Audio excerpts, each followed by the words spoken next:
அனைவருக்கும் வணக்கம். இன்றைய நாள் உங்களுக்கு இனிதாகவே தொடங்கட்டும். வாங்க முட்டை கிரேவி எப்படி பண்ணுறதுன்னு பார்க்கலாம். அதுக்கு முதல்ல கடாயில் தேவையான அளவு எண்ணெய் ஊற்றிக்கோங்க. அதில் பட்டம் பெருசீரகம் போட்டு பொரிய விட்டதுக்கப்புறம் 2 பெரிய வெங்காயத்தை நல்லா சின்ன சின்னதாக நறுக்கி வச்சுருந்தேன். அதையும் அதில் ஆட் பண்ணிக்கோங்க. வெங்காயம் நல்லா வதங்கி வரட்டும். அப்போ தான் அந்த கிரேவிக்கு டேஸ்ட் நல்லாயிருக்கும்.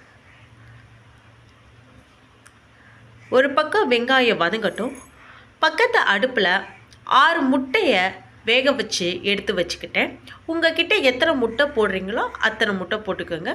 நான் இன்றைக்கி 6 முட்டை எடுத்துருக்கேன். அதை வேக வச்சு எடுத்துக்கிட்டேன். இப்போ கொஞ்சம் உப்பை எடுத்து அந்த வதங்குற வெங்காயத்தில் போடுறேன். அப்போ தான் வெங்காயம் சீக்கிரமாக வதங்கி வரும். வெங்காயம் நல்லா வதங்கணும். வெங்காயத்தோட நிறம் நல்லாவே மாறணும். வெங்காயத்தோட நிறம் எப்படி பார்த்திங்கன்னா எப்படி வதங்கி வந்திருக்குன்னு பார்த்துருக்கீங்களா? இந்த அளவுக்கு நல்லா வதங்கி வரணும். வதங்கினதுக்கப்புறம் அதில் கொஞ்சோண்டு இஞ்சியும் பூண்டையும் நச்சு வச்சுருந்தேன். அதையும் சேர்த்துக்கலாம். நீங்கள் உங்ககிட்ட இருக்கிற இஞ்சி பூண்டு பேஸ்ட்டை கூட இதில் ஆட் பண்ணிக்கலாம். ஆனால் நான் இன்றைக்கி நச்சு வச்சுருந்தேன், அதனால் அதை சேர்த்துக்கிறேன். இஞ்சி பூண்டோட வாசனை போகிற வரைக்கும் அந்த எண்ணெயிலே நல்லா வதக்குங்க. வதங்கினதுக்கப்புறம் இதில் நம்ம பொடிகளை சேர்த்துக்கலாம். முதல்ல மங்களகரமான மஞ்சள் பொடி, அதுக்கப்புறம் சிக்கன் மசாலா கொஞ்சோன்னு சேர்த்துக்கோங்க. அதுக்கப்புறம் மட்டன் மசாலா பொடி கொஞ்சோன்னு சேர்த்துக்கோங்க. தனி மிளகாய் தூள் கொஞ்சோன்னு சேர்த்துக்கோங்க. பார்த்திங்கன்னா நான் கொஞ்சம் தான் சேர்த்துக்கிறேன். நல்லா வதக்குங்க. வதக்குனதுக்கப்புறம் லாஸ்ட்டாக கொஞ்சோண்டு சிக்கன் 65 பொடி இருந்துச்சு, அதையும் நான் சேர்த்து வதக்கினேன்.